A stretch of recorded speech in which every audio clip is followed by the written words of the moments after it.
Welcome to Hard Talk. I'm Stephen Sackur, and today I've journeyed to the beautiful south coast of England to meet one of the past century's most influential environmentalists, James Lovelock.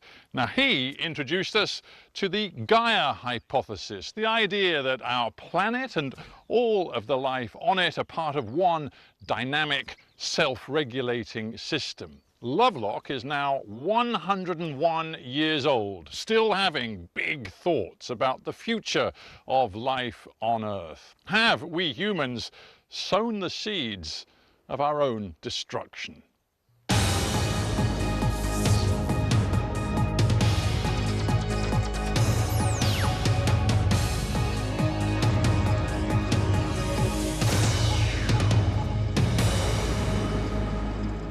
James Lovelock, welcome to Hard Talk. Thank you. Yes, glad to be back. It is such a pleasure to have you back on the programme. I want to ask you for your reflections on your own famous Gaia hypothesis, that idea that all of life on this planet and the planet itself are part of one self-regulating system. When you developed the idea 5 decades ago, you seemed quite optimistic that this system was very durable, very resilient. Well, it had lasted 3 billion years. That's not bad going. But are you now worried about its vulnerability? Yes, I am. You see, I see Gaia, the system of the Earth, as about the same age as me, in effect. I don't mean it's 102 coming up. What I mean is it's equivalent to that in the planet's terms. Its time is approaching. You're saying that our planet and all of life on this planet is in its last phase? Yep. Unless we do things to stop that happening, or us, those that follow us do it. It could be rescued to an extent. What would we all, as a species, the human species, what would we all need to do now to avert that sort of, frankly, end-of-life scenario that you're talking about? I think the first thing is to understand what's happening. You can't really do much if everybody's arguing about it, which they have been up to date. Very few people accepted my theory of the Earth at the beginning. The biologists in particular felt that it was in some ways anti-Darwin, which it wasn't in any way. It implied entirely in agreement with Darwin's great ideas. And it took a long time before they swung round. And the trouble is, science is too divided up. Universities, for their own reasons, have separated it into a whole series of different subjects, so that physicists know damn all about biology, most of them, and biologists very little about physics or geology or anything else. They just stick with their own subject, and that's no way to understanding. And they've got to change it. When I last spoke to you, which was more than a decade ago, I came away feeling that while you were anxious that we humans were not doing enough to address the challenge of climate change, that in the end, Gaia, the inclusive planet with all of life within it, was durable enough to withstand the mistakes being made by human beings. Now I'm sensing that you're not so sure. Absolutely. Because we've been doing so much damage on such a scale. You see, before we started interfering about, I suppose, 100 more years ago, the planet was looking after itself pretty well, and it would have gone on for quite a long time. I had an article in the journal Nature on the lifespan of the biosphere, and it put it at about 1 million years at least. And I believed that then, but gradually we've got worse and worse. We put more and more greenhouse gas into the atmosphere, and we insist we need to do so. And nothing that is argued against it seems to have any effect on people at large. I think the trouble mainly is there's so much money tied up in it. But we do now have governments around the world who are making real commitments, for example, to being net zero carbon emitters by 2050. That's a pledge made by the UK government, by other developed world governments. The Chinese government is pouring resources into renewables, now trying to cut its own emissions. Are you not looking around the world and feeling that finally the message is getting through?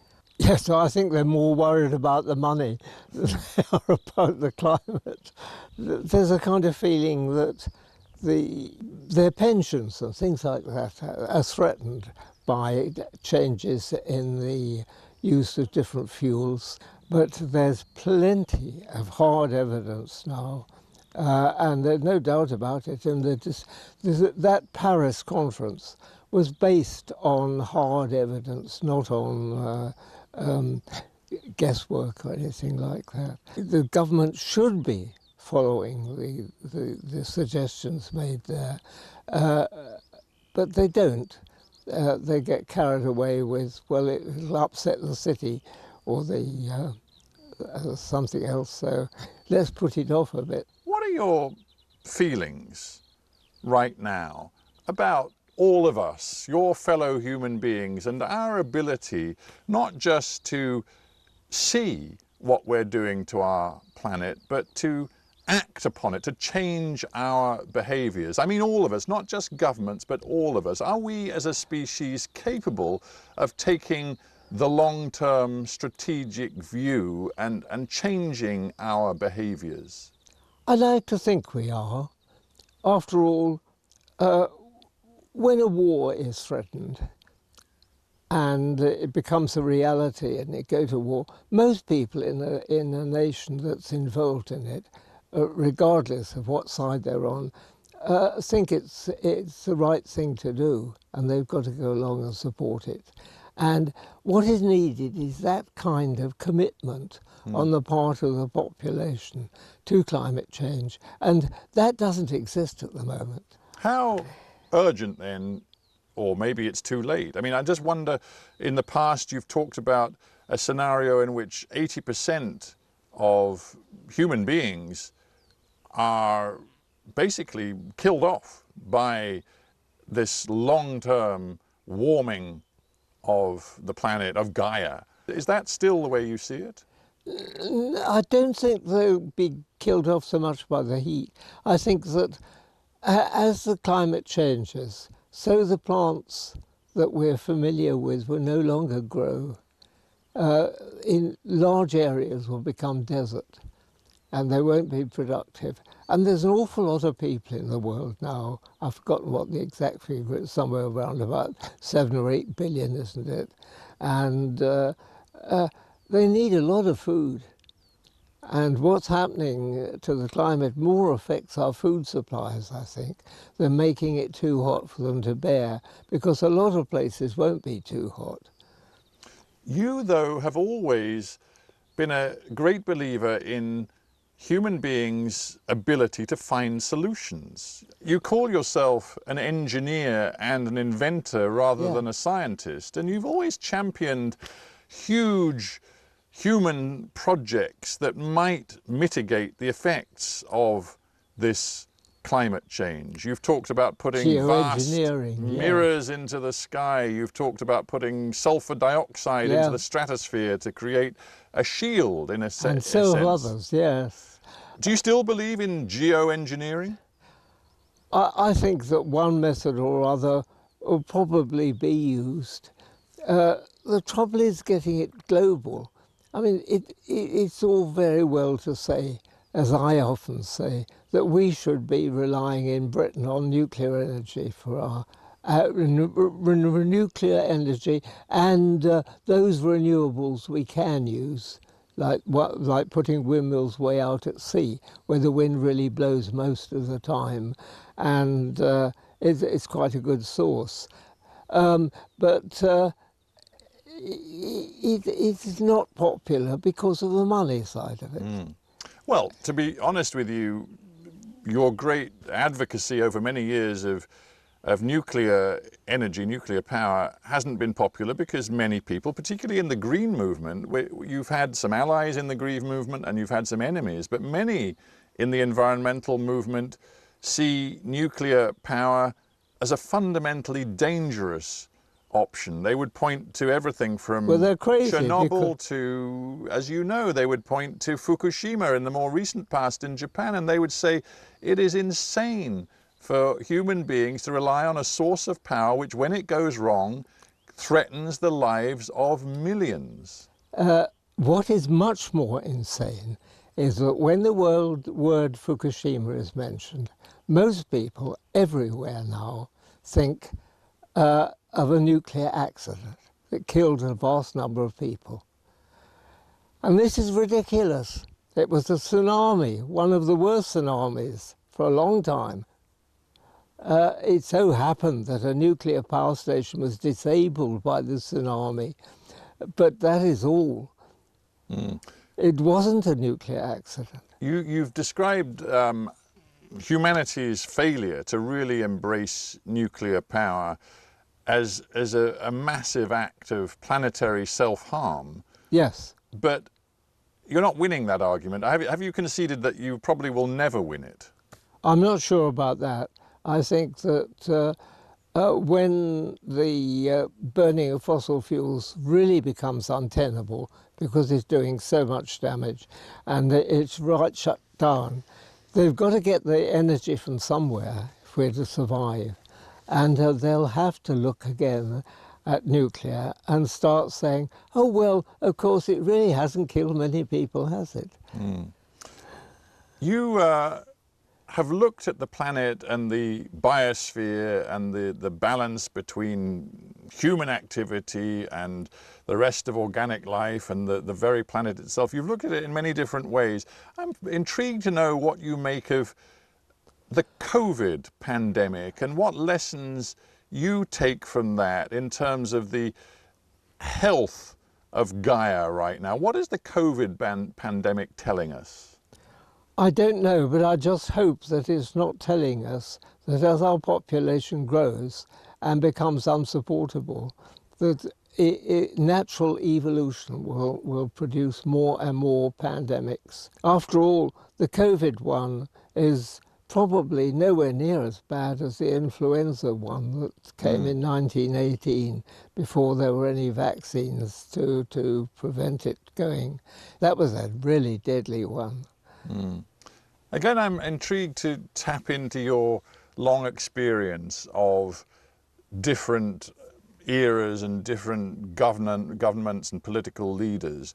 The generation of leaders we have today, do you see them as being capable of addressing the scale of the challenge, the environmental challenge that we all now face? I think, let's put it this way, I'd like to think that they might be. The trouble is that they're advised by so many diverse sources right across the board, with contrary stories about what should and shouldn't be done, that it can't be a very easy job to be a politician. I've met quite a few of them in my time, not only in this country, but in countries like Japan and elsewhere. And I don't envy their task. I know ambition leads them to it because it's a prestigious one, but it isn't an enviable one. I want to ask you about artificial intelligence, because you wrote a book recently called Novacine, where you seem to suggest that machine learning is going to reach a point where we human beings are frankly superseded at the top of the sort of intelligence pyramid on planet Earth. What do you foresee happening? Well, I've written it in the book. Well, I know, but most people haven't read it. Actually, I was driven to write that because I was You know, a long time ago, there was a Czech author called Karel Čapek, who wrote a book called Rossum's Universal Robots. And that was about 1920, I think he wrote that. It was just about the time I was born. And they're still talking about it in Hollywood, as if it was new, these cyborgs and things like that. I thought, oh, to hell with it. It won't be that kind of warlike, destructive thing, another tribe of people. If the robots really are worth talking about, let's have intelligent ones.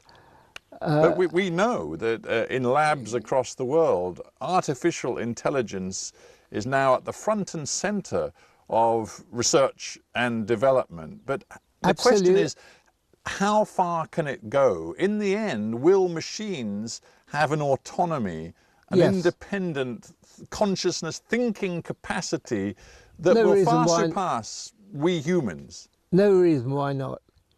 And transcend it ours enormously. And the main reason is quite simple, and anybody can understand it. The living stuff, the biological intelligences on the Earth, of all kinds. Don't forget, we're not the only ones. Whales have got enormous brains, so have elephants. Elephants have got a bigger brain than we've got. And there's evidence they use it. So we mustn't get too proud. But we are very limited, because the speed at which a signal goes along a neuron is 1/millionth as slow as the speed that an electron goes down a copper wire.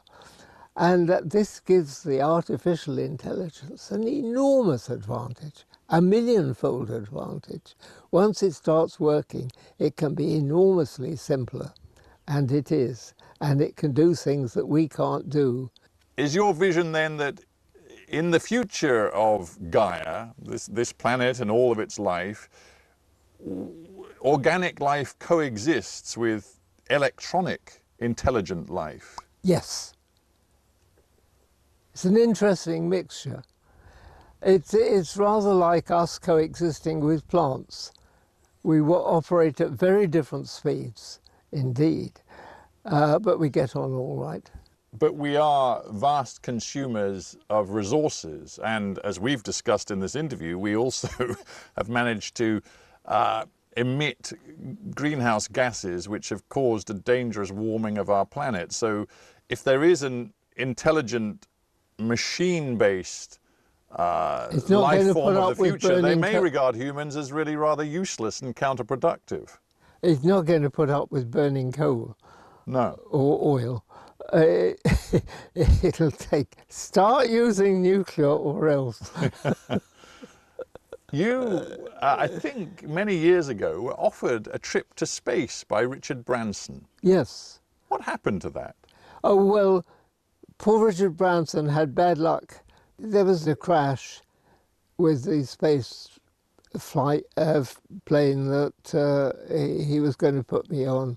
And I mean, that kind of thing happens in the development of new aircraft, but I think we've got a lot more fussy these days than we used to be. It just intrigued me that you sounded quite keen to go. Do you see human colonization of space as a vital part of our future as a species? Because Elon Musk, for example, and Jeff Bezos, they both seem to believe that, frankly, the future for human beings on Earth is very limited. I think they're crazy. They're crazy? On that issue, yes. And they're not crazy in what they've been doing commercially, obviously. I mean, Amazon is probably the most successful shop there's ever been. No, but well, we'll leave aside his success with Amazon as a business, but when Bezos talks about the exciting future for the human species, far beyond our own planet. He doesn't know much about it. I've spent a lot of time with NASA, at Jet Propulsion Labs and elsewhere, with the people who are concerned with actually going there and sending stuff there. By there, I mean outer space. And I don't share, they don't share, neither do I share Bezos' view. Mars is the most inhospitable place, if ever you... of all the crazy places to want to go to, that takes the biscuit. You'll be far happier on the middle of the Antarctic ice cap. At least you've got air to breathe. You haven't on Mars.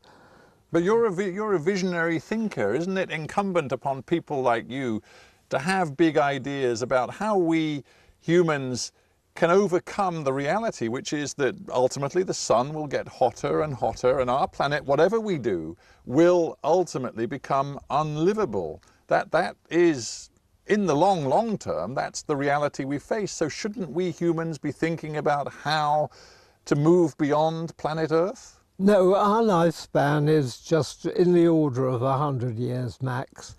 And compared with that, the Earth has got, we're talking millions of years.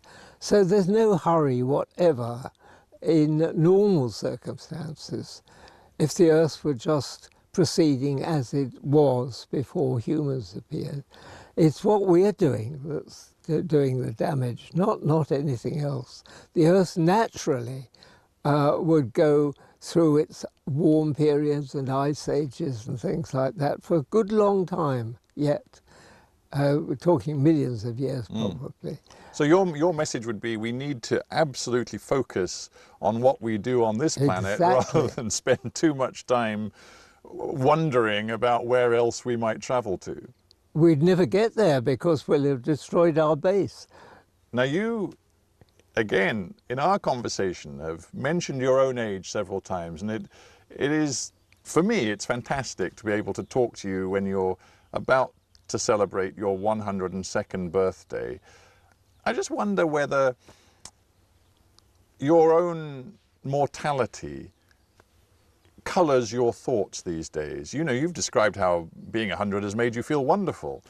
Yes. How do you cope with thoughts of mortality? One of the strangest things was that before I reached 100, I was always kind of slightly depressed about the thought, when I'm past that, well, I'm on the dust heap. Finished. Well, if this is a dust heap, it's certainly a very lovely one. But the reality was so much better that it's been a period of considerable happiness. I think, I don't know where I'm taking Sandy's. Well, you're looking at your wife who's sitting off camera. It's been a period of greater happiness, not less. And I pass that on to others who are in the same queue that I'm in. I'm well aware that either of us might get taken at some time in the near, not too distant future, but, well, that's... And in the meantime, you appear to be intent on still thinking, writing, having big thoughts about us all and this planet we live on. Yes, very much so. With a smile on your face despite everything we've discussed. Of course. I think we'll get by all right. James Lovelock, it has been a pleasure having you on Hard Talk again. And thank you for a very sensible and lively lot of questions.